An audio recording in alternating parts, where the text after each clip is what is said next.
I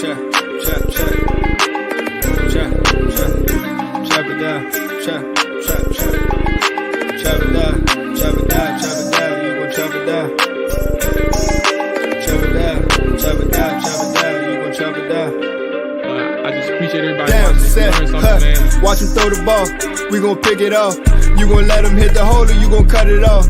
You gon' play through fourth and long or you gon' punt it off. Your defenders, heavy hitters, put your pads in. Don't be looking for the ref to throw no flags in. Keep the helmet on, keep the cleats tight. You the type to want to win by any means, right?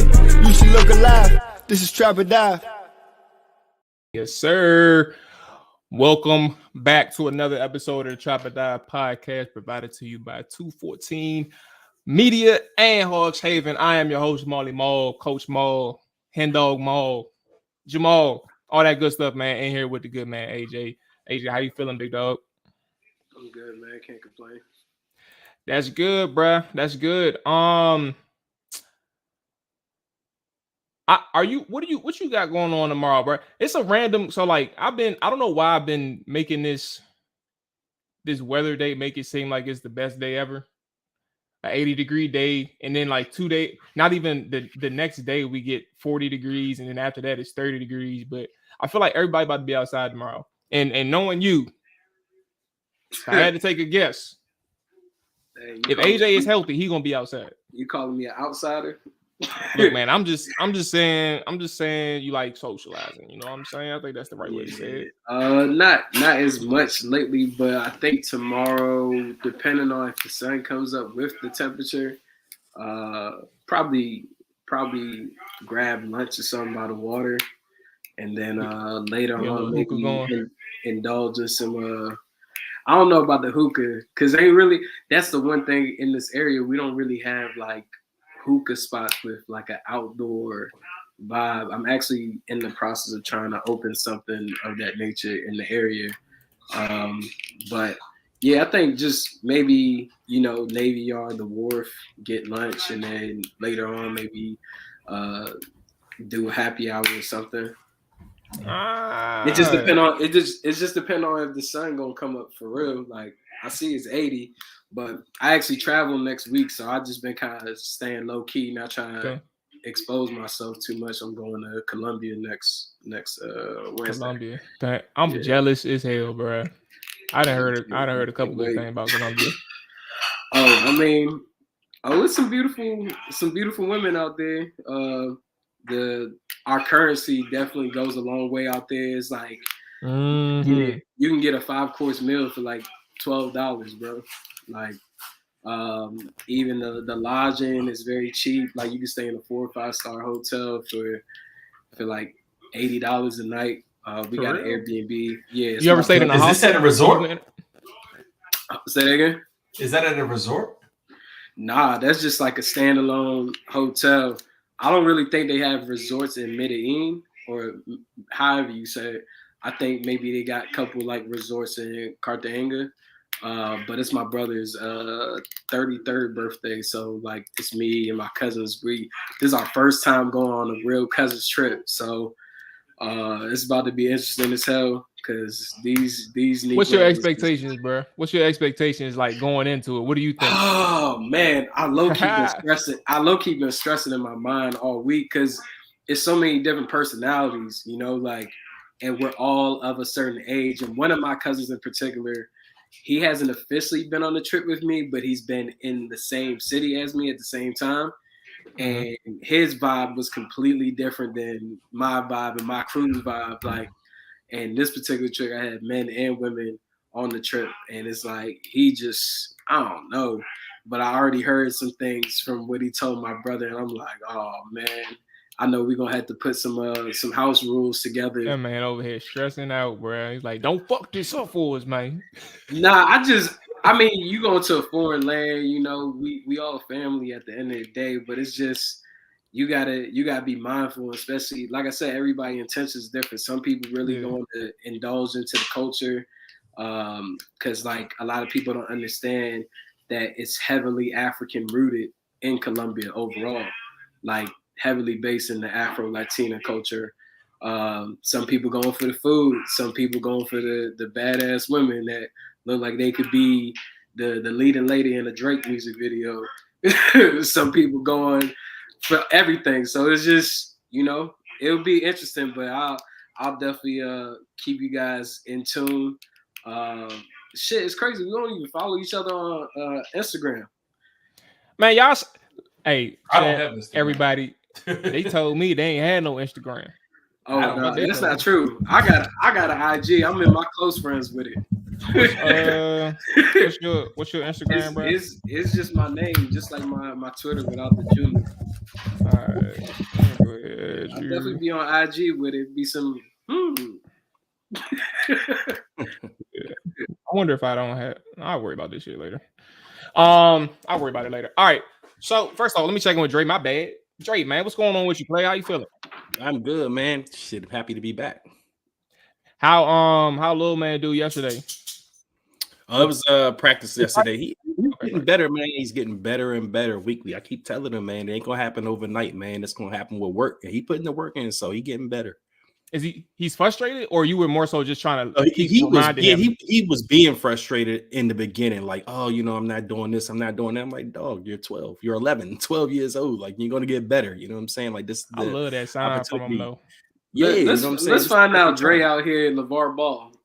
Hey, I'm trying to be a millionaire like him if I can. Shit, man. I don't got enough boys though. I only got one boy. Hey, look, man. I'm about to go ahead and give you some advice. Like I'm a parent. I ain't no parent, so let me stay out of that. Okay, on the show today, as you all know, man, Grant Pauslen is checking in. He should be checking in within the next few minutes.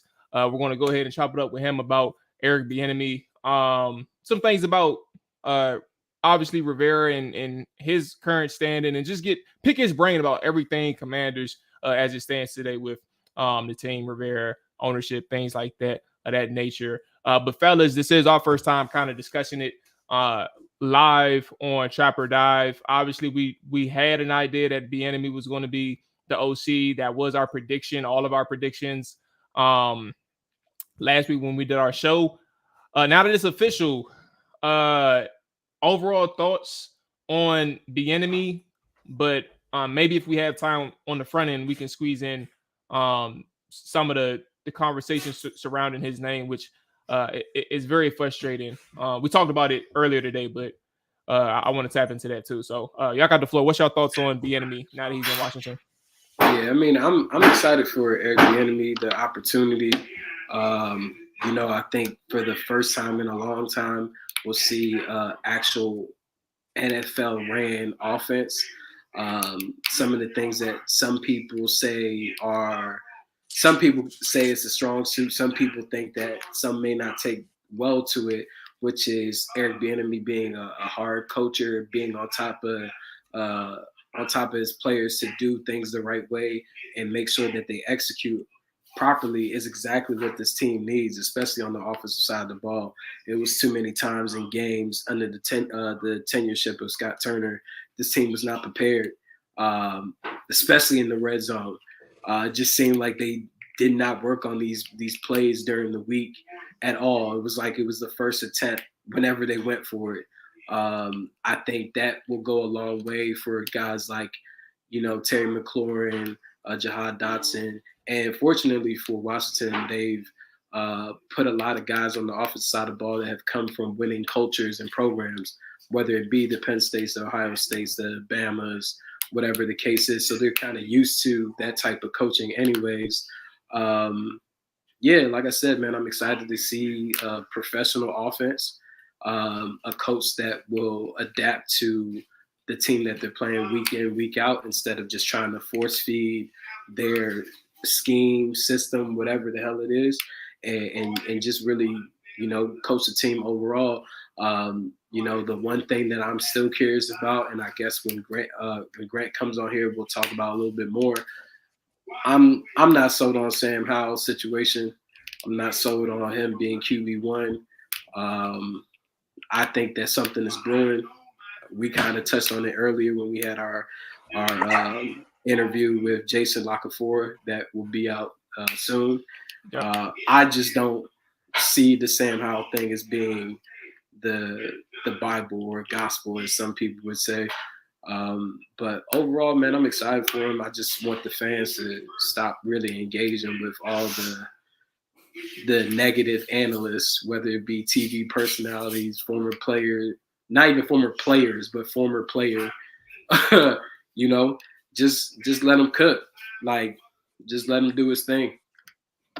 Monty, Greg, appreciate y'all checking in. Everybody that is checking in right now, make sure you hit that like button. Make sure you hit that subscribe button if you haven't done so. If you listen on the podcast side, if you haven't given it a chance yet, get the rating and review out the way. We appreciate it for sure, Dre. Yeah, I mean, we talked about it before the hiring that I think this was the best case scenario for Ron Rivera to land someone like Eric Bieniemy because in Ron's situation, as we talked about, Ron's on thin ice. You know, Ron could be coaching for his career or his job at this point. And who better to get as your offensive coordinator than someone that's also in the same mindset, but he's fighting to get a job. You know, he's fighting to get the dream job, the job he's always wanted. So you got two guys here that have essentially at this point in their careers, nothing to lose, but everything to gain. So, you know, to get a guy like that on the same page with you as an offensive coordinator and coming from the, you know, established Chiefs system where they had a lot of success. I know a lot of people attribute that to Andy and Mahomes, but Eric Bieniemy was there for years, and as Jason LaConfort said earlier, you know, he wasn't just sitting there twiddling his thumbs. He was there helping. I mean, he was a part of that success. So you have to attribute some of it to him. So this, you know, was pretty much the superstar hire on the market. And again, it aligns with Ron and what he wants. And for me as a fan, I'm intrigued. I mean, but it's the cautious optimism because, you know, we've seen so many people in and out, whether it's offensive coordinators, head coaches, general managers, whatever the case may be. We've seen them all and we've always been disappointed at the end. So this is cautious optimism, but it's intriguing because for me, I look at a personality like Eric Bieniemy and you hear the stories about him. And I think that we haven't had a personality like that in this building as a head coach, or not as just a head coach, but as a coach in general since Marty Schottenheimer. Marty Schottenheimer had that personality that I thought was going to change the culture around here. And I think his fire and signified what we were in for in the Dan Snyder era. And Eric Bieniemy seems to have that Marty Schottenheimer type of coaching in him where, you know, hey, I'm going to get on you regardless of who you are. You're going to do things my way. And this is how it's going to be done. And I expect this out of you. Now, some people are going to weed themselves out, and that's cool. That's probably what this organization needs. You need to weed out the weak ones. So the people that's left, if they're still there, they're going to play hard for him, it seems like, you know, and they're going to be prepared. So that's what I'm intrigued about with Eric. I don't know how much this is going to lead to success or winning in Ron's year, but I thought this was the hire that, you know, Ron needed to make, or this was the one that was going to actually get fans, anybody or all of the fans intrigued with this hiring. Hey, just let me add on real quick. You know what's crazy with all the commentary that we're getting about EB and maybe kind of being like the Marty Schottenheimers and keeping people accountable? What's that? The OC personality sounds more like a head coach, don't it? Yeah. It does. And it was this video that I saw earlier today. Where let me see if I actually have it in my bookmarks, because if I do, I'll play it. It was the NFL Films with between him and Adrian Peterson. It's so crazy because I seen that as like a younger individual, and I was like, "Hey, man, he keeping that boy in line." Like, yeah, even though he's the top dog coming out of college. For those who haven't seen it, while we got some time, yep, we're gonna go ahead and run it right now. Share my screen. Boom. Okay. We got to go back to audio. Good. Making sure. Teaching. Yes. Okay. All right, here we go. We got to go back to day one teaching. You know, we talk about football. We're talking about inside zone footwork, reads, you know, our alignments, our assignments. We teaching everything from day one as if he's never heard it again. On top of that, fellas, we will have a 3rd and 7 and 10 period. Okay? But still, we got to expect what?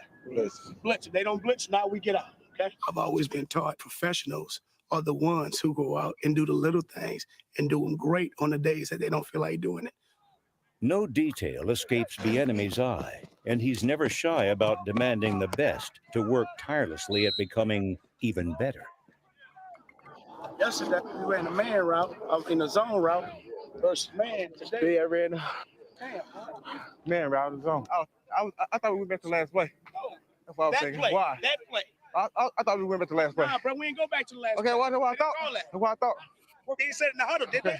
What I thought? Since we've been together, it's like a marriage.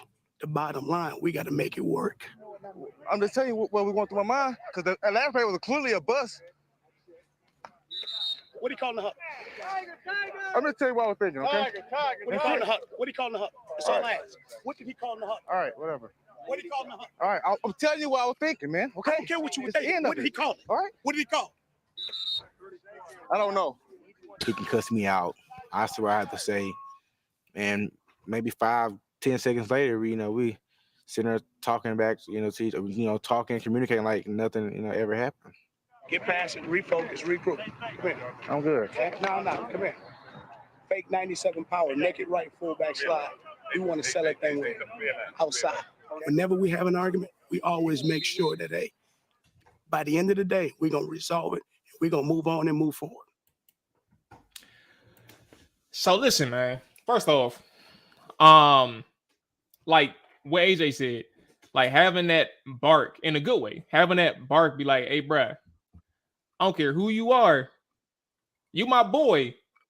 But I'm not about to let that BS slide. I'm not about to let that one little slip up snowball into something where you're always falling down this avenue of not being able to get over this one mistake in your career that's probably going to hinder you. And just extrapolate that and figure out like the more things that he's capable of from an accountability standpoint and from a leadership standpoint, from a mentorship standpoint.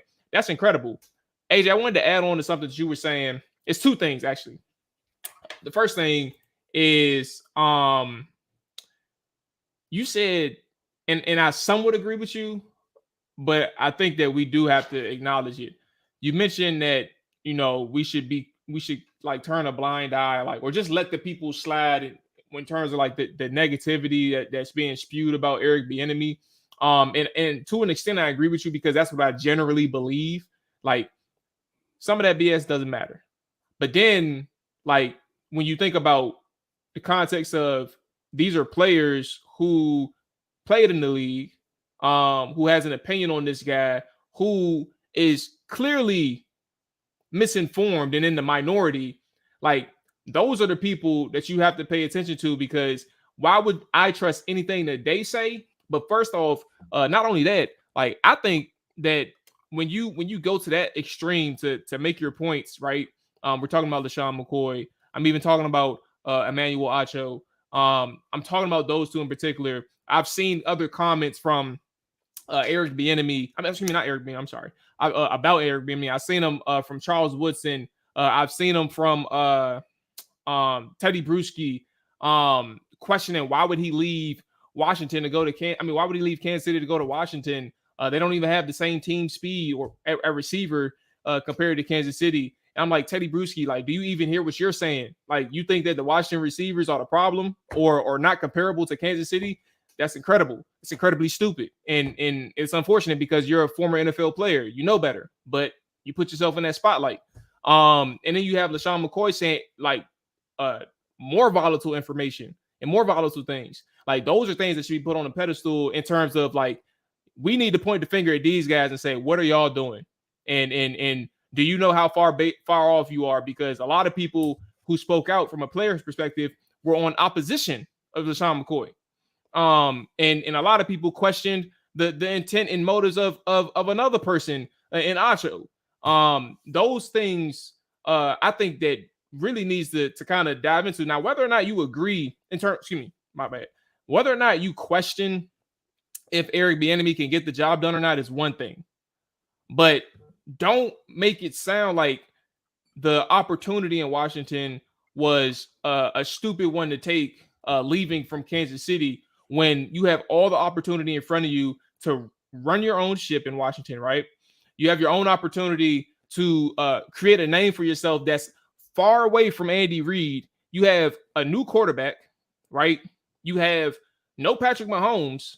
You have no offensive genius that's going to be in the Hall of Fame and whenever he retires. You don't have those things. And I think this opportunity for Eric Bieniemy, like, think about it. 5 years, bro.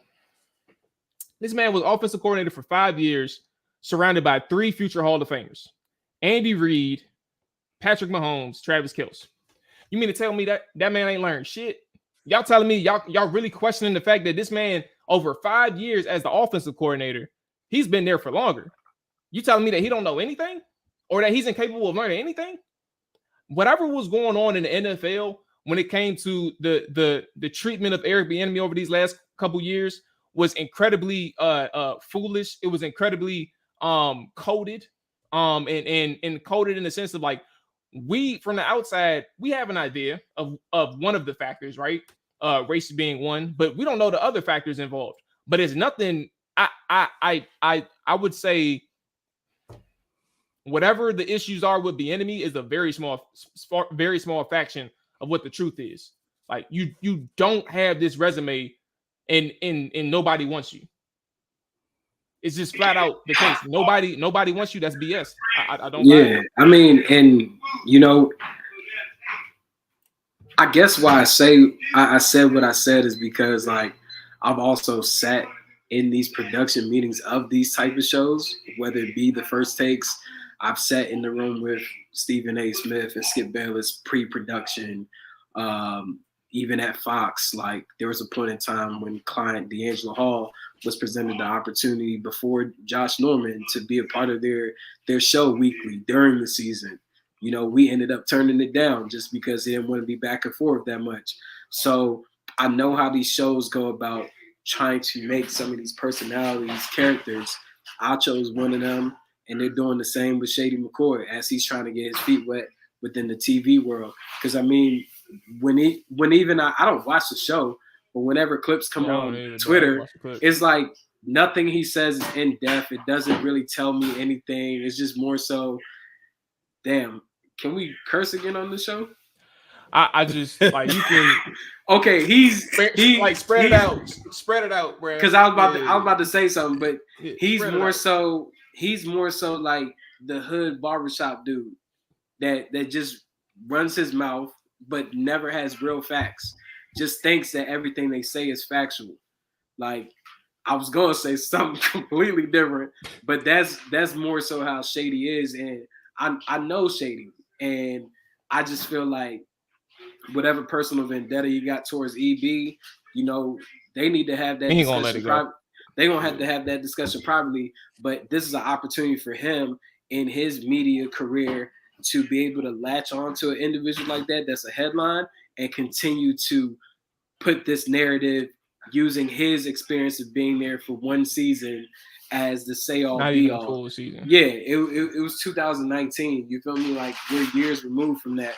Like at the end of the day, if Eric Bieniemy ain't know nothing and he wasn't good at his job or he was putting people in bad situations, Andy Reid wouldn't keep him around to destroy that empire. For 5 years. That organization that they're running.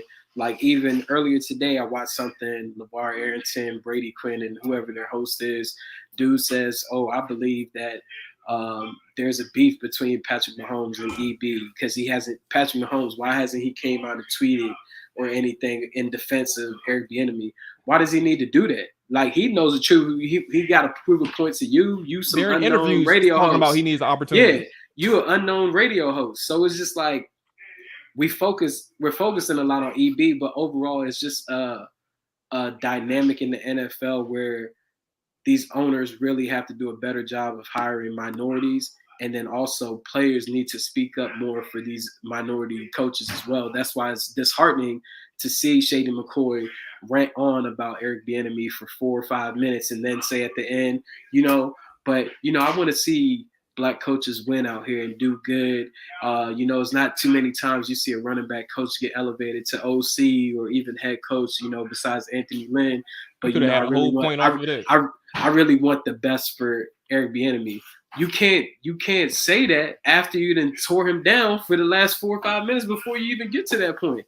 So it's like you're not even keeping it factual. You're not even saying nothing in this soliloquy that you providing. You just bashing this man off away, and then you got another dummy, Acho, just saying, "Well, I mean, he did play with him, and we kind of gotta listen to him. Former did play for the Chiefs, won the Super Bowl in 2019. We gotta rock with it." And because even with Acho, like he said some comment that was wild for me, and I'm like, just last week he said something about like Africans don't experience the same type of. Oh yeah, the podcast. He been saying that for a while. Yeah, I'm like, I'm African, dog. Like, wait, Yeah. what are you talking about? We all black. Hey, can't nobody just look at somebody and just be like, oh, you African. Like some people may try to do that, and I don't know. Overall, man, they just playing to a certain audience. It's Fox, it's FS1. They trying to keep up with ESPN. They trying to get viewership. They trying to get this clickbait. And that's why I'm saying, man, some of that stuff you just got to ignore. Teddy Bruschi, most of these analysts don't watch games. They just see the highlights. They don't really know what's going on. They don't even understand who's on certain rosters, whatever. They just know the main teams that they talk about all the damn time, which is the Chiefs and mainly the Cowboys. Packers. But they don't really know Patriots, NFL teams in and out. So they just blat out whatever, and they just get their checks. It's kind of like Mel Kiper. He does all these mock drafts. Ask Mel, when's the last time he's been to an actual combine? When has he actually been to a pro day? Like, this man don't go to no combine. He don't go to no pro days. I'm just saying, but it's like he's gospel for a lot of people with these mocks and stuff. But that's just how TV works, and that's how they keep you engaged. It happens right here in our own local market with the Junkies. They blat out a whole bunch of BS so they can keep these ratings and have people tune in and keep selling to their advertisers. All right. Dakota, don't be doing that, bro. Come here. Let's go ahead and get the good man, Grant Pauslen in. Grant is joining us right now. There we go. Grant is, as most know, does radio for the Grant and Danny show, co-host as well for 106.7 The Fan. Grant, man, appreciate you checking in. How you feeling, big dog? Yeah, my pleasure. How you guys doing? Look, man, we're all right. We're doing all right over here. We're over here trying to. Well, we haven't even touched the meat on the bone with Eric Bieniemy. We just got into the surface level. So I guess we can start everything, the conversation with you. I remember on Twitter, I think the day of, if not maybe the day before they were expected to hire him, you had just mentioned that Bieniemy was a major gift for the Commanders. And let's flesh out those thoughts. Like, what are your overall thoughts on Eric Bieniemy, and what does it mean for Washington? Yeah, I don't know how anybody wouldn't think of this as a huge win for them. I mean, guys don't leave organizations like Kansas City to come to places like DC very often. And what I mean by that is you got a Chiefs team that is going to be winning for the next several years. I mean, there's no reason to believe they just won with Mahomes taking up a more salary cap than any team has ever won a Super Bowl with, a quarterback taking up a cap. The hit has already happened with his contract. So it's not going to change considerably in the next few years. I think they can win another 2-3 rings in the next 5-6 years. He could stay there in perpetuity and keep winning. The problem is, obviously, he wants a head coaching job. And for some reason, even though Doug Peterson, even though Matt Nagy got the job, people in the NFL want to see him go run his own shop, so to speak, go run his own offense. So the stars align for Washington to be able to lure him in. But my point on that was, I just think guys like this aren't available for this lateral move. And I know it's not technically lateral because he's going to be calling plays because he's the assistant head coach now. But to get a coordinator to leave a building where he's a two-time champ with one of the best quarterbacks in the league to come to your building so that he can call plays for you, it just doesn't happen. So I've seen people popping off saying things like, well, you don't know how involved he was, or that they're nervous about him without Andy Reid. The worst thing that could possibly happen is it doesn't work out and they're bad on offense. So what? They've been bad on offense. They got that covered. You know what I mean? So I just think this was a no-brainer. I'm really pumped. It's the kind of move at coordinator they haven't really been able to pull off in a while. There was a time where they had some really sharp up-and-coming guys that have gone on other places now and had a lot of success. But the last several years, this offense has been bad. It's been unexciting. It's been kind of antiquated. It's just not fun to watch. So I'm fired up for it. I'm excited to see what kind of staff he can put together, which he's already working on. Well, Grant, let me ask you real quick. Do you think that Ron went into this hire thinking this is a shield for me, with the ownership looming, the questions about that. Because if he would have promoted someone like Zampese, I think there's possibility he may not have been here for 2023. So do you think this hire was like a sort of a shield for Ron? It's a good point. I don't know if I would say a shield. I get what you're saying. Like, to me, number one, I think it's a good hire for Ron because he has to win right away. He doesn't have the option, in my opinion, of going under 500 again next year. With Dan staying or a new owner, which I think is going to happen. Doesn't matter who owns the team. If you go sub 500 or 500 or worse over 4 seasons, you're not coming back for a 5th year. And especially if there's a new owner who's coming in here. You know what Sean Payton said, right? Prospective owners reached out to him, talked to him about the possibility of coaching the team already. Those guys are going to want to get their own people in here, their own GM, their own head coach, pick their own players. So Ron's going to have to win to stave off the dogs, so to speak. Like, the only way to keep his gig is to win. So it's a good hire for Ron Rivera because he had to get the best possible coordinator and to go to Kansas City's building. Let's say Bieniemy doesn't do anything, which I don't agree with. But let's just say hypothetically it's all Andy Reid. You should still be hiring Eric Bieniemy to be your coordinator and call your plays. Because if you just stand next to Andy Reid for 5 years, you should get pretty damn good at being a coordinator, right? I mean, or at least see what it looks like to be really, really good. And I don't actually think he does nothing. I think he's actually extremely involved all week and just doesn't happen to call the plays on game day. But what I will agree with you on in terms of the shield aspect is I think for Rivera, and this is my personal opinion, having been around him now for whatever this was, 3+ years, I do think he cares a lot about perception. I think he cares a lot about what is said in the media, what fans think. And I do think he knew that the Bieniemy hire would be huge with the fan base. I think he knew they'd love it, right or wrong, that people like I am are going to be excited about the possibility of their offense getting a lot better. It kind of turns the page, right, on the narrative. Scott Turner, the fact that they bombed out on Wentz, that they made the wrong decision, that it didn't work out, that midway through the final week of the year, they weren't sold on Howell. Like, right away you go, okay, we're rolling with Howell. Well, now we're not talking about Wentz or the offseason anymore. We're talking about the excitement of Sam Howell. And I think they kind of did the same thing with going and getting Bieniemy.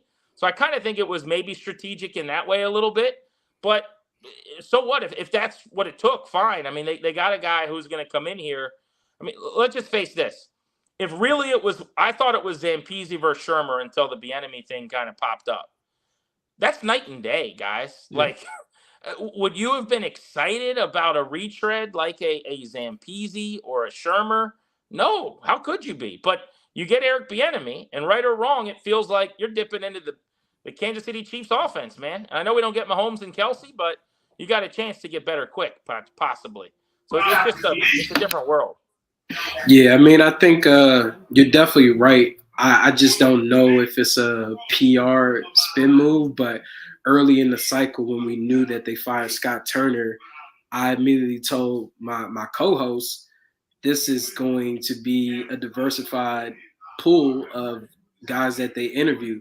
And when I said that, meaning more so like minorities, if you pay attention to who they interviewed, most of the candidates were minority candidates. It seems like something is going on. I don't know if the NFL is pushing that with this franchise, but I've never seen that many minority candidates get interviewed for an OC job in my duration of being an NFL fan. So that was pretty interesting. Now, Grant, my question for you is, you just kind of brought it up. Sam Howell has never really been mentioned as the guy or someone with so much promise of being possibly QB1. We knew that they felt like they had a great value pick, 5th round, of a guy that, was projected once a 1st-round pick the year before. But we also know the debacle that happened on the local side. The national media doesn't really understand this. But on the local side, week 18 versus the Cowboys with nothing to gain from it, we were told that Taylor Heineke would be starting the first half and Sam Howell would be starting the second half. We've now learned from Radio Row, Taylor Heineke's interviews with I think it was Pat McAfee. He even confirmed that they came out to him. Ron asked him to start that week, and he kind of said, I think you should give Sam Howell a chance. And we know why, because he's upcoming free agency. why would I want to put my body on the line going against Michael Parsons and them boys the last game of the year when I'm about to head into free agency and possibly move on from this team? So when all of that is said and done, now you have Ron Rivera telling us, the fan base, that Sam Howell's QB number 1. Do you trust that? Or do you believe that they, with quarterback options out there, such as the Aaron Rodgers, the Lamar Jacksons, the Derek Carrs, and even some possible QBs in round 1, do you truly believe that come September, week 1, Sam Howell is going to be the starting quarterback for this franchise? I do. Yeah, I really do. And I hate to say it doesn't have a lot to do with Sam Howell, but I think they've changed their mind on how to go get their quarterback. Like, I think the Wentz thing burned them so bad that they don't want to play that game again. I think they thought they were getting something. Let's not forget Fitzpatrick before that, right? Yeah. They thought they found this like bridge, stopgap, 4,000-yard, 27 touchdown QB for a year. It blew up in their face in week 1. The next year they go, okay, we got to go with the sure thing. We got to find a guy who can help us if we're ball controlled, make big plays vertically, spread the field, and sling the ball around a little more. We got to get a higher ceiling QB. So they pay almost $28 million a year against the cap. They go get Carson Wentz, right? That blows up in their face. So I think what they've decided is the guys that are available, you're still paying the premium money, but you don't get the premium results, really.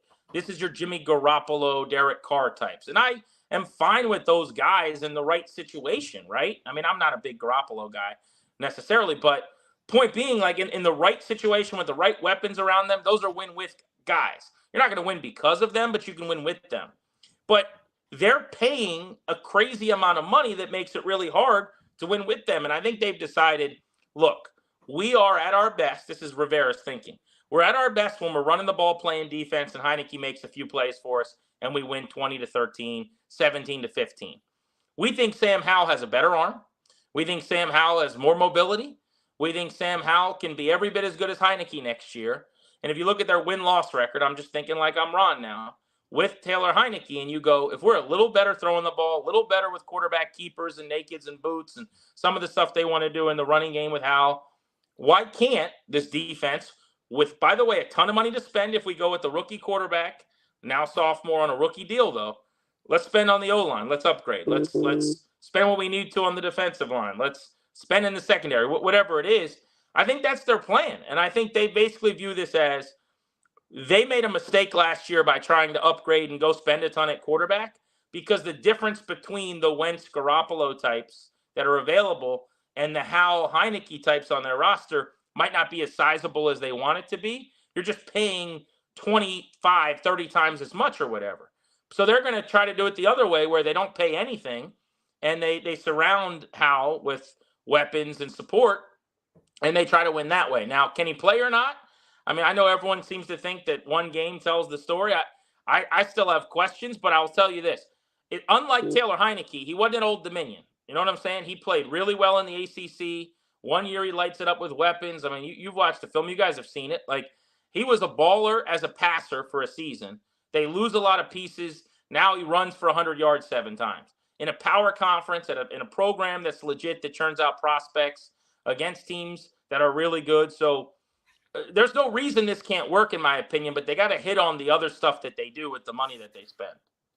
Yeah, go ahead. I was just gonna say, I think for me, just to add, Grant, it's actually similar to Bieniemy. Like, the worst thing that can happen, especially in this particular year, that's so unique to our area in terms of the Washington, the football organization. This is like a standalone year, because you don't know what's going to happen down the line with Ron Rivera. You don't know what's going to happen down the line with a couple of people in the staffing side. You don't know what's going to happen with ownership and how they feel about Ron Rivera or whoever else. And for Ron, in a situation where he may want to go for the gusto from AJ's line of thinking, like, let's find a way to get Aaron Rodgers or Lamar or somebody else. Like, he may be thinking, this is what I want, but his best option may be, let's ride it out with Sam, because the worst thing he can do, because we drafted him, is not play well. But that's going to be on us to make sure that he's as prepared as he can be. But the worst thing he can do is not work out. But at the end of the day, I've done this ownership thing before with Carolina. If I'm not good, if this team ain't good, I'm probably not going to be around anyway. So let me go with the rookie that I drafted, that I evaluated, that we evaluated, and let's go on from there. I'm with you, Grant. I know where AJ is because that's our guy. So we know all the time. I know where his head is at, but I'm on the boat of, look, my number one option is getting the rookie in there or the second-year player that's on a rookie contract, and let's go ahead and build up this team around him, because if he doesn't work out, we're still going to have a team around whoever the next guy is. Yeah, 100%. I agree with almost all that. And the thing I would say too is, like, so going back to, first of all, the rookie contract. It's the most valuable thing you can have in sports, right now and in the NFL. We see it with the Eagles and Jalen Hurts. Now he's going to end up getting paid bank. I mean, he's going to make $50 million a year probably, right? But with what the Eagles have, I want to say his AAV at quarterback was like outside of the top 30 or even close to 40 this year. Like it's just a weapon. It's such an awesome thing. That's the dream. But because he wasn't even a first round pick, it's even lower for him. But Sam Howell is to the extreme of that. Like if Howell is any good, if you can win 10 games with Howell next year, like you've hit the lottery in a lot of ways. That idea of that 4th, 5th round pick, and I know it's very rare, and that's why I would bet against him being, a franchise quarterback type who's a starter every year, putting up 4,000 and close to 30 touchdowns. It just doesn't happen. But if you can do that on his salary, it's unbelievably valuable for these next 3 years. So it's worth a shot. The other thing I would say about the ownership, and I think it's a good point, like this is not how Ron thinks, but this is my own thought, because Ron can't think this way. But for me, I think the worst thing teams do is a regime will take a quarterback that's about to be blown out. So think about like when Jay Gruden was in what looked like a lame duck year. They weren't going in the right direction. They're going into their final season. They draft Haskins, right? Tragically, the late Dwayne Haskins. They draft him in the first round. The worst thing that happened was they blew out Jay like 5, whatever that was, shortly into the 6 games in Haskins' tenure, right? Well, if you remember, the next year, like Ron comes in here, he's handed Haskins. Think about if you're Dwayne, like, okay, you may not have seen eye to eye with Jay, but that was the crew that drafted you. Now this new staff has no allegiance to you. We've seen it with Justin Fields. Like this happens to quarterbacks all the time. So my least favorite option is drafting a guy this year, because I worry about this staff being gone. And let's just say they really like Anthony Richardson or somebody like that.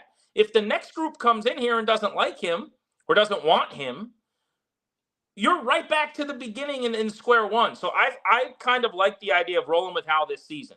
If it works and he's good, that's amazing. You've hit the lottery. If he's bad and you lose, then you're firing the staff anyway. So it's like your GM and your head coach and your quarterback will all start together. And I'm not rooting for that. That would suck. But if that happens, at least it's on the same line for the first time in forever. Because they always let these staffs 3-4 years in go grab another quarterback.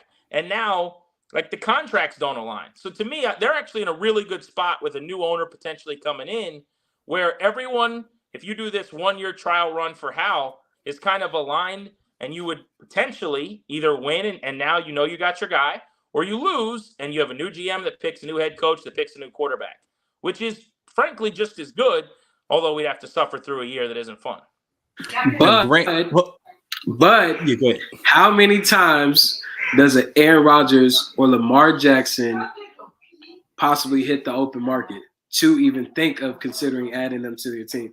It'd be different if it was last year where you had the Matt Ryans, the Russell Wilsons, Garoppolos, but we're talking about potential Hall of Famers here, superstars in this league. So that's my only drawback, where it's like, let me ask you a quick question, Grant, like, so that Drake can ask his question.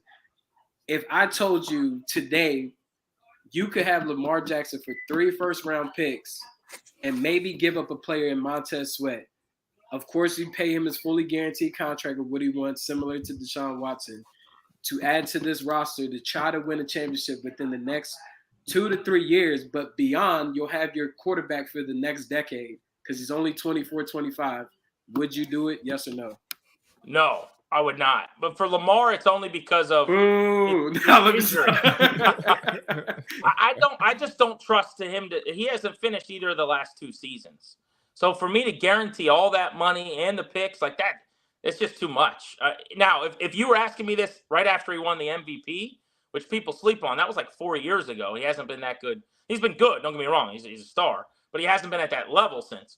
But if you ask me, like if we're having this conversation right after he won MVP, yeah, I'll throw in more first-round picks. Sure, no problem. But the last couple of years, he has not proven durable, stayed healthy. The Ravens are unwilling to pay him despite everything he's done there. That is weird to me. So that's a strange circumstance, but I would say no. I understand your point, and it's a good point. Like, guys like that are never available. And what is the point of trying to find Lamar or find Rodgers if you could bring that guy in? The problem for me is just the money. As I said, Mahomes this year was the first quarterback to ever win a Super Bowl, first team that ever won a Super Bowl with a guy making that kind of top of the league money. It's just really hard when you pay that much at that position, that 45, 50 mil. So like, I wouldn't do that for Rodgers at this point either. He's doing his weird retreat stuff and silent. Like I can't count on him. And he won 2 MVPs in the last 3 years. And I was just going to say, Grant, you actually made a point I've been making for the last couple of weeks.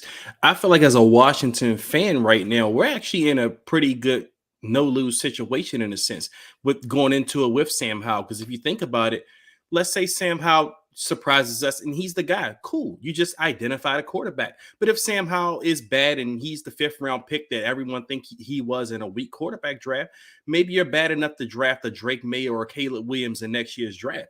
Like, you're in a good position going into next year. So my thing with this is, with the Ron situation, I'm not letting them go into a situation handicapping the next staff if they don't get this right. Because you are going to, like you said, with the Dwayne Haskins situation and plenty other situations beforehand, you've handicapped incoming staffs, and that seems like the inevitable option at this point with Ron, even with Eric Bieniemy. A lot of people probably expect this to be a 1-year deal unless Eric Bieniemy makes miracles happen with this offense and you have to extend them or force the next ownership group to extend you.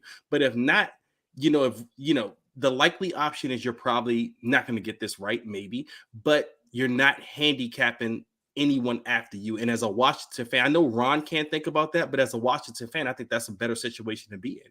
Well, totally, but also the quarterback's perspective, right? So you're looking at it more from like the coach's handicap. It also makes it really hard for the quarterback to develop. For like Haskins in that situation has now essentially been with 2 staffs that weren't sold on him or didn't want him, you could say, or didn't pick him at least, because Jay Gruden was kind of dictated to from Dan. So are you moving mountains, doing everything you need to do to make that work? And then you say the same thing about the next staff where they're going, well, look, I brought in Kyle Allen, I traded a 5 for him, or I kind of like a veteran, Alex Smith, whatever it is. But it's not fair to the quarterbacks either. And I know this isn't a fair league, but my point is just, let's just use Anthony Richardson and say somehow he fell to 16, which I don't think is happening. If you take him there, knowing he probably isn't going to start till halfway through the year or whatever, then Ron's blown out and you hire, I'm just going to make somebody up, but like, let's say Ben Johnson, the coordinator for the Lions, like next year. What if Ben Johnson watches the film and he's just like, Richardson's not my guy. He's just going in a different direction. And yes, it's and he's now, as a coach, at a disadvantage because he's got this quarterback he may not want. But what about the player, man? Like, Richardson is screwed because he's going into his 2nd year with 2 offenses. You never know what these guys become when they're in a different offense every year for their first 3 years. So I've just never liked, and it's what losing teams do, honestly. They're the teams with the turnover. They're the teams that are picking high enough to get the quarterbacks. If it's not aligned, you get these situations. And the way it should work, and it's just never worked this way here, not one time, because we don't do the GM thing, but right. A GM should pick a coach, and a coach should pick a player, and there should be like a vision all the way down. And not one time in my entire life has this team ever tried it that way. And it kills me, but that's theoretically how it should work. You don't count Bruce Allen to Jay Gruden? Not really. I mean, now remember, Bruce was a GM for a short time, but Bruce was a team president. Like, Bruce was not a football guy. He punted at Richmond and claimed himself to be a football guy. But Bruce was, he was a business guy. And he had GM title responsibility before he came here. But he wasn't like, scouting players and holding meetings the way that, you want. You want, even in a coach-centric approach, the Chiefs have a coach-centric model. Veach is heavily involved, their GM. They've got a guy. It's not like Andy Reid's just walking around with his chest out telling everyone what to do. You need just more voices, more expertise. I don't love the structure right now, but they haven't tried it. The one thing they've never really tried is the GM with the power, picking the coach, picking the quarterback. Hopefully one day, we'll see. I got a couple more Bieniemy questions for you. And again, Grant, appreciate your time, big dog. So what would look like success for Washington on the offensive side of the football? Just strictly off of the Bieniemy hire. We can make the assumptions that they'll do the upgrades. To what extent, you can leave that up to your imagination, but they'll make the upgrades on offensive line.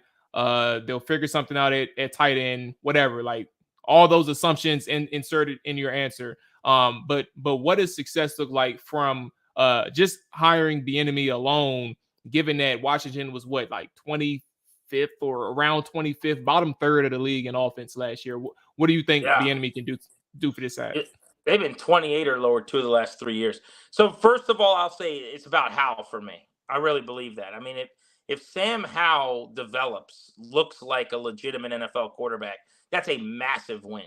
To me, your offensive staff collectively, coordinator, but specifically the staff, like it's about when you're talking about a quarterback with one start, basically a rookie, it's about that guy's development. So like number one, most important position for me, how does Howell play? Now, Howell might, and he might not be good. Like you can't make filet mignon at a hamburger helper, right? I'm not going to solely base them on Sam Howell, but I do think you have to make him better, right? So whatever his baseline is, what we see from him in the Dallas game in week 1, 2, 3 next year, by week 15, you want to see the growth and the progression going up.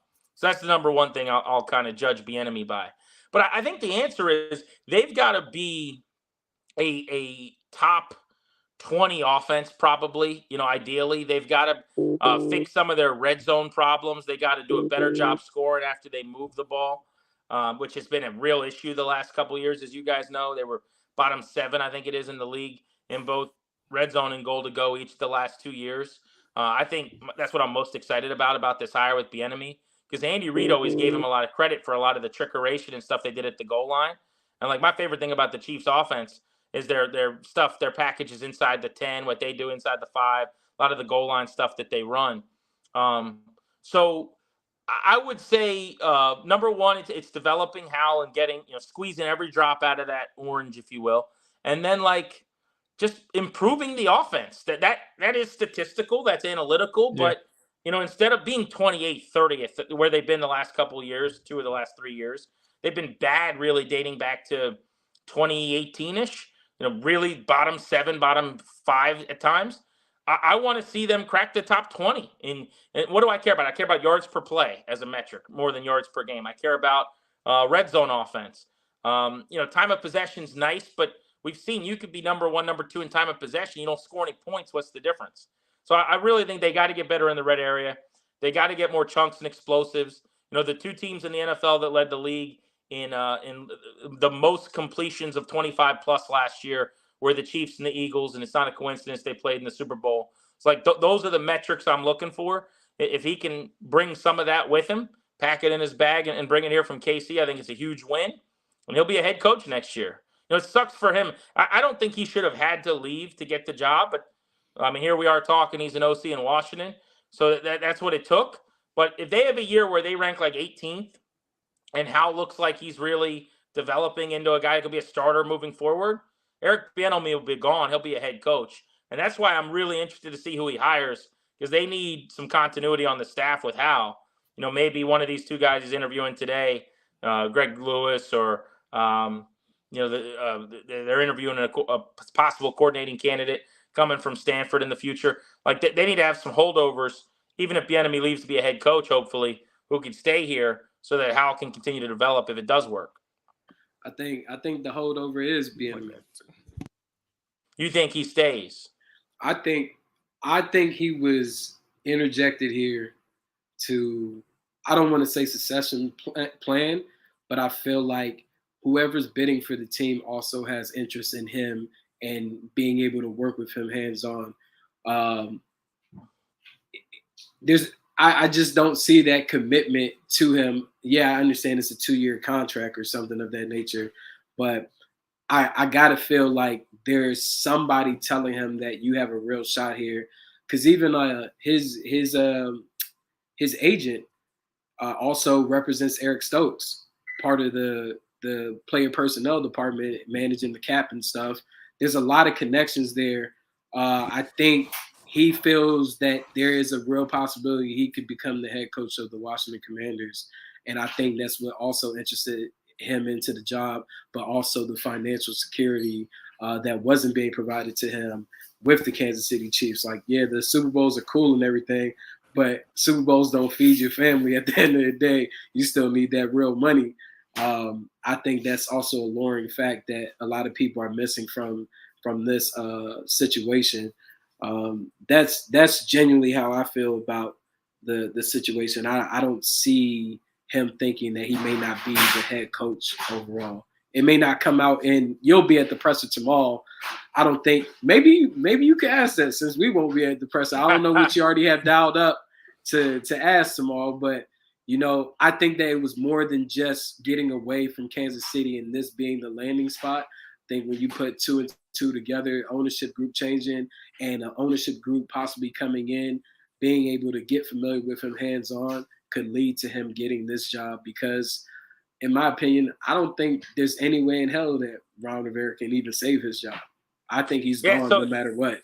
I mean, I think he's going to have to just win, right? I mean, to keep his, you're not going to blow him out if you're a new owner, if he wins 11 games, let's say. Like, they go 11-6 and well, forget regular season wins. If they win a playoff game, I think it'll be hard to get rid of him. If they go 10 or 11 wins in the regular year and they lose first round, I still don't think they would get rid of him, but it's possible. But if he wins a playoff game, I think he stays. But to your point on Bieniemy, I've been of the belief that I don't really see this as a successor plan.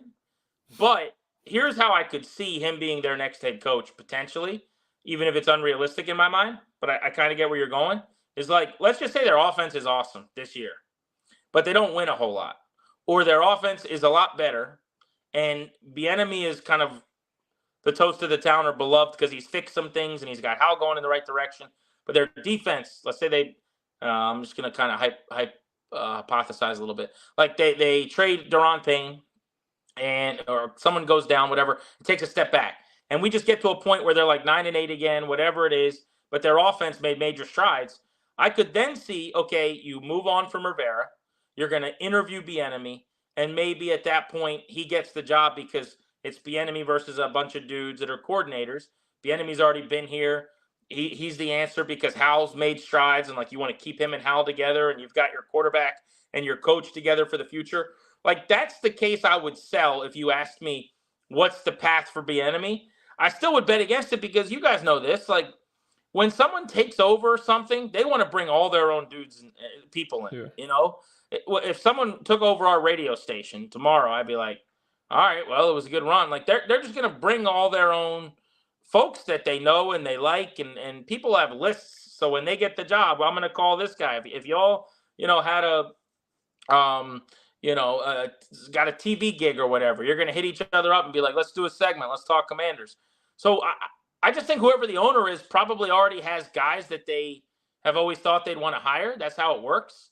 But I can see it if Bieniemy's offense is really good this year and the team isn't that good. To me, that's how it would happen. Yeah, I mean, I definitely expect new ownership to clean house like you stated. I just think that it'll allow them to have that hands-on opportunity with Eric Bieniemy. I just think that it's like Dre mentioned earlier, I think it's a very interesting hire by Ron Rivera and possibly being used as a shield, because we know when he took on this job, things were kind of clicking between Kevin O'Connell and Dwayne Haskins. He said, forget all of that. I'm bringing in my guy. And everyone that he's ever worked with on a coaching staff, whether it be in Carolina and Washington, have been his guys. This is the first hire that really is not his guy. I mean, that was still his guy from growing up in California together. Like, they were the top players in the nation in high school. So they had a rapport. He doesn't necessarily have a rapport with Eric Bieniemy. He has a rapport with Andy Reid. But this is the first person kind of in his tenureship that hasn't been one of his guys. I mean, a person that stayed over from the other regime under Gruden was Randy Jordan, but he's a running backs coach, and he's one of the top running back coaches in the NFL. So you really couldn't do any better. But I'm curious to see how their personalities work together. Oh, totally. Yeah, it's going to be fun to see. I just hope they let him do his thing. Like, I want, you hired Eric Bieniemy, let him be Eric Bieniemy. I hope they don't step on toes or dictate terms. I hope they're not sliding any kind of philosophy stuff toward him, on a sheet of paper. Here's what we like, here's what we don't like. No, let him do him. It's fourth quarter. Go ahead and run the ball. Don't exactly. I mean, the thing is, like, what I would say if I was Eric Bieniemy is, you came to me. I didn't come. I was busy having a parade. I was doing a Super Bowl dance with Pat Mahomes on a bus drinking beers. You came to me. You want my help. Let me help you. And use each other. I mean, he's not here because he loves the organization or the fan base, or he wants to lead us to the promised land. He's here to get a head coaching job. If he gets the head coaching job, it means he did a really good job here. So use him, who's on his own path. And then he can use you too, because you need the same thing. You need someone to fix your offense and help your young quarterback. So I think it's a marriage of convenience, kind of, if you will. And as far as Ron going outside the comfort zone, I wholeheartedly agree with you. I think that's a sign, though. I don't want to say of desperation, but it is a sign that he knows the clock's ticking. Like, he doesn't really have the time to just sit back with his feet up and hope his guys deliver for him.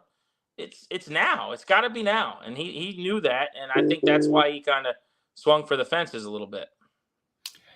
Grant, I appreciate the time. This was very, very good conversation, and very insightful, man. I want to give you the floor for plug talk and just let everybody know everything that you got going on. The floor is yours. Anything and everything. Grant Pauslen, where can they find you? I appreciate you guys. Yeah. We got the show every day, 2 to 6:30 on 106.7 The Fan, myself and Danny, so you can check us out there. We talk a ton of Commanders, obviously, and I'm on Twitter as well, on social media at Grant H. Paulsen. That's about it. Yeah. Appreciate you guys, man. That was fun. Thank you, Grant. Appreciate you, Grant, for taking the time out. Could you give us a preview of one of your presser questions tomorrow? Oh, that's a good question. It's one of those things with a presser like tomorrow, because when I was on the beat, it was a different world. So I was on the beat for the 4 seasons, really, of the Shanahan era. So when you're on the beat, you kind of sit up front, the order. There's like a handful, several of us, maybe like 5 to 8 or 9 people that kind of in the same order get those questions. So now that I'm no longer on the beat, and I'm kind of a studio radio guy, I got to kind of sit back and wait and see what doesn't get asked and read and react. So normally I end up either following up on something that kind of catches my ear, or if something drops through the cracks. But yeah, I would say what I'm really curious about is, if you're Eric Bieniemy, how does your offense and your vision of offense differ from Andy Reid? Like, we all assume that he is just like Reid 2.0 or some Reid disciple. But just because he worked with a guy doesn't mean they see everything the same way. Like, what is in your vision? What do you want to add? What are things that you view differently than Reid?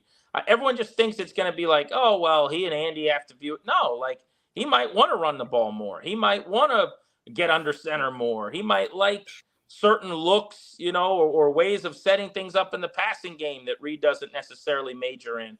That's kind of what I'm really interested in right now, depending on kind of how the presser goes. Absolutely. That's an amazing question. Yeah, it really is. You might want to write that down. Yeah, we'll see. I mean, like I said, man, it's, these press conferences, like, I got out to Ashburn for as many of the early ones as I can, because a lot of them now are in the afternoon during my show, so I can't even make it.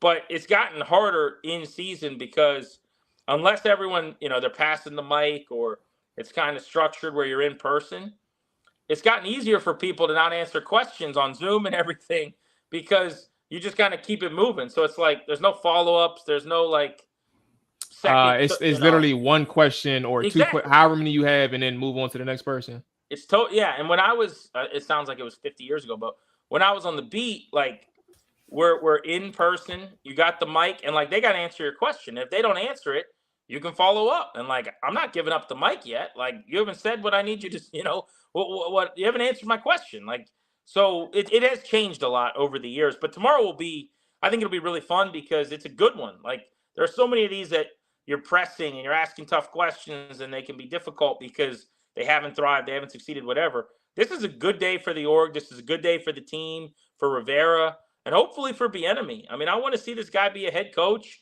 I want, he's earned it. He's been the coordinator of arguably the best offense in the league for 5 years. Like he deserves an opportunity to show what he can do without Andy Reid. And I'm not, it sucks that it's got to be as a coordinator, but it's, selfishly, it's kind of our gain as a city here in DC. I'm in the same boat. Look, I 1,000% disagree with how he's been treated over the past at least 3 years. Like 2 years, understandable, but 3 years, 5 years total is one thing. But if you got to prove it in Washington, it's close to home. Let's figure it out. let's find something that we can all root for. And like here's the thing I don't get. Like, okay, he has 16 interviews, I guess is the number or whatever. 15. Yeah, 15. Only one of them this year, right? The Colts. For head coaching, I think so. Yeah, Colts was this year. It was with the Colts this year. But it was only one. So like he's not like, why wasn't he even getting interviews anymore? I don't know if it's because it was the same teams he's already interviewed with like a couple years later, or maybe the Texans might have said, "Hey, will you interview?" And he's like, "No, kick rocks. I don't want to deal with you." But like to me, the fact that how does Eric Bieniemy, as the offensive coordinator of the Chiefs, not have 5 interviews this offseason? Now, again, I don't know what I don't know. And maybe he did just tell teams no, or he was being more selective because he felt like processes in the past weren't fair or whatever. But that is crazy to me, that you would get one interview with his resume this entire cycle. So like a lot of people focus on that he didn't get a job. And while I agree that he should have at some point, like by and large, most of the people that got jobs were very qualified, whatever. There are some Jeff Saturdays in there that make no sense to me as an interim head coach, among others. But like the fact that he had one interview, I just can't wrap my brain around that. Like I cannot figure that out. But hey, man, if the Commanders' offense is good this year, he won't have to worry about it again. Leslie Frazier, who has led the Buffalo Bills with a top defense, had no interviews. This cycle. So and that one, look, that's where it's all a head scratcher. Like, no, so you don't need me to tell you. Like, obviously, race is a factor. There's no doubt, and I don't know. I won't speak for you guys. There's no doubt in my mind. I don't think it's the end all be all. With a guy like Leslie, I think age is working against him too, right? Like, I agree 100%. Ageism, and I was from a former NBA, WNBA athlete. I listened to this podcast. And she mentioned one of the first things she thought about racism, but she thought ageism played a part. Same thing with Jim Caldwell. And I think these are some factors that really hinder these guys, because if you think about the mold of what a head coach looks like nowadays, it's the young Sean McVays. Like that was a wave of people that was coming in that molded a Sean McVay. They were young, they were under 40, and they had this genius offensive mind. But you got people in Leslie Frazier. You got people in Jim Caldwell who's proven that they're clearly functional as head coaches, and they produced as head coaches, not even getting interviews. No, so like would Andy Reid like pass the eye test? Andy Reid is on that level with like your Kyles and your Sean McVays, but no one thinks about him that way. He's a much older dude, right? But he's as sharp offensively, as gifted as there is in the league. He's not the cut up, fresh out of the gym, manicured beard, like Cliff Kingsbury dude. So like he's not seen the same way. But it's a thing. But like would Eric Bieniemy have a job, in my opinion, a couple years ago if he was a white coordinator? I do believe that, yes.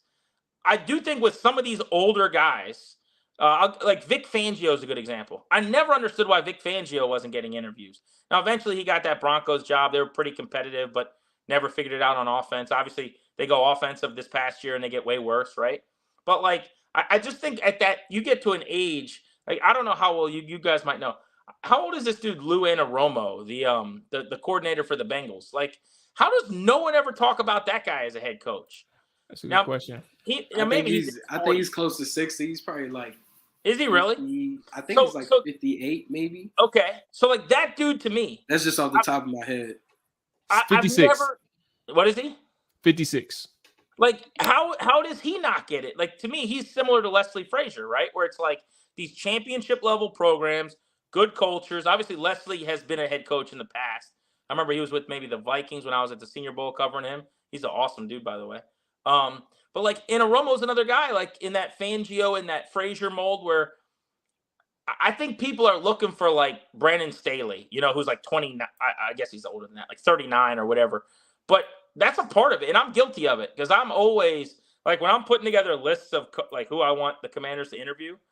For like Ben Johnson's on my list, or I might throw like these super young coordinators on there. But it's like, I would have slept on Andy Reid, or whoever might be out there, just because they've been in the game a long time. You almost think you got to be young to have fresh ideas, but that's not always the case.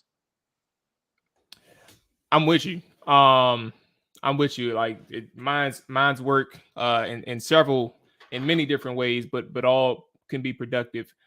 Grant, matter of fact, AJ, Dre, are we good? Before we get out of here, I don't know if you had any last questions. Yeah, we good, man. Just looking forward to having Grant ask that question to Eric Bieniemy tomorrow. Once again, man, we appreciate your time for being on the show and providing your perspective.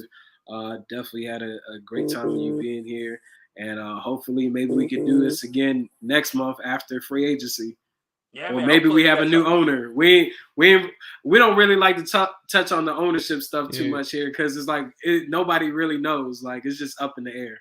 It's true. Yeah, it's hard. We talk about it all day, and it's just a lot of we'll have one guest on 1 hour, and they'll be like, "Oh, my sources are telling me he's selling in the next 3 weeks," and me and Danny are like high-fiving each other and like getting ready to pound a beer, right? And then we'll have a guy on next segment. He's like, "Yeah, he's never going to sell. My sources are telling."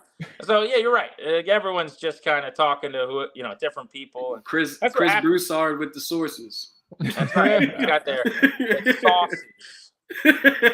Hey, look, man, don't let these guys stress you out, Grant. You know what I'm saying? Just keep on.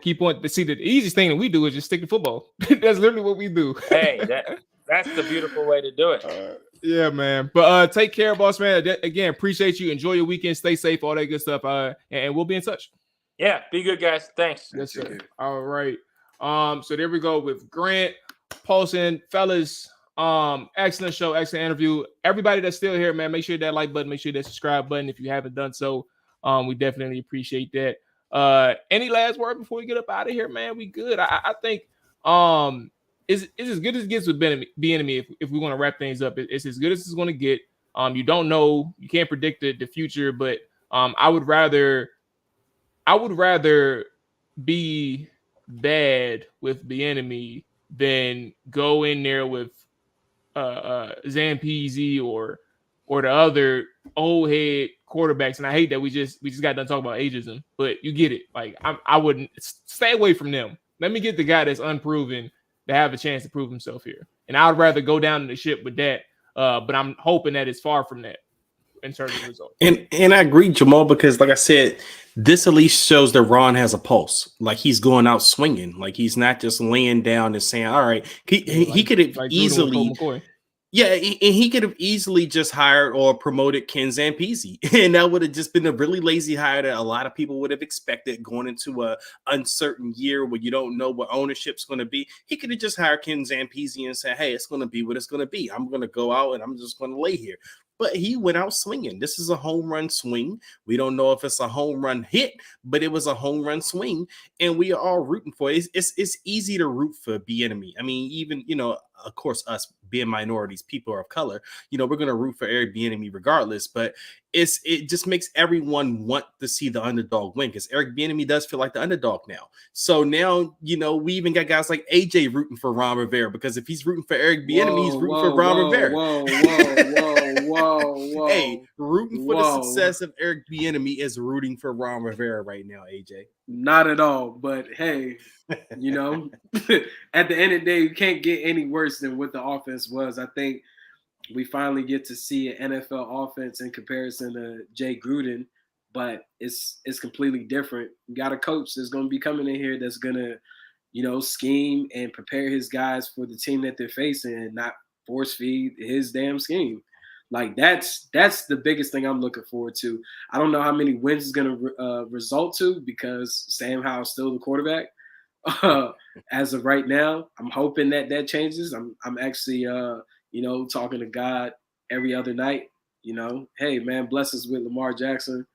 But at the end of the day, it's like, yeah, it's gonna be an interesting ride, and I hope that this is captured through Hard Knocks. I really feel like this also is going to be a Hard Knocks season for the Washington Commanders. I would love that. It's so much storylines to it, whether it be from Ron being, a lame duck, Eric Bieniemy showing off his personality, Sam Howell, if he is QB1. I just hope that it's captured on TV for us to get an even more in-depth look at it. Aside from just waiting for beat reporters to provide that content throughout training camp. Well, that's funny that one more thing before we go. AJ mentioning the Hard Knocks, and our fans for the longest time were always so against Hard Knocks, and their main thing was it's going to be a distraction. What the hell is Hard Knocks distracting around here? Are they distracting this dynasty? Are they distracting this winning? Hard Knocks isn't distracting nothing around here. Please give me Hard Knocks. I would love more access to my team. I would like to see them more in depth. They're not distracting anything. Maybe they'll make us distract us into winning. How about that? Hey, I want that end season one, man. That's the one I want. Give me the end season one. The end season one gonna be brutal. If that junk gonna be going crazy. I don't even think Ron Rivera would make it to the end season. Hey, I need that end season junk, boy. I was going crazy watching the Cardinals junk, bro. I was texting y'all. I was like, hey, this man Cliff. Hey, I can't wait, bro. It was terrible, bro. You could just tell that he knew he was getting fired. He was over that job. Like the look on his face, even after games when he entered the locker room, he was just so dejected. He was just people closing out the huddles, closing out the everything. Hey, go ahead. And he just go back to his home by himself. No dog, no cat, no woman, no cheeks in sight. Just an iPad and a MacBook and an iPhone and an Apple TV and an Apple Watch and a decent view, bro. That's it. That's all he had. That's all he had. Life. Oh my Lord. Hey, but that's gonna wrap it up for us, man. New schedule for everybody that's still here and that is listening. New schedule will be back out. Podcast will be out on Monday nights. We are going live streams. Our live streams will be on Mondays as well. So I know my schedule has been fluctuating in terms of going live. So we're going to try and stick on the Monday schedule for the time being. I guess that's the blanket for the time being is Mondays. So yeah, fellas, y'all be safe. AJ, I'll probably check in with you tomorrow. If you do pop out, I'll probably check in with you tomorrow because these boys over here look like they. I'm gonna be out. I said I'm gonna be out for sure. So. Oh, all right. Yes, okay, but then. So I'm gonna see what these boys talking about then. Yes, sir. All right, we out of here, man. Y'all be safe. Take it easy. Yes, sir. Yes, sir.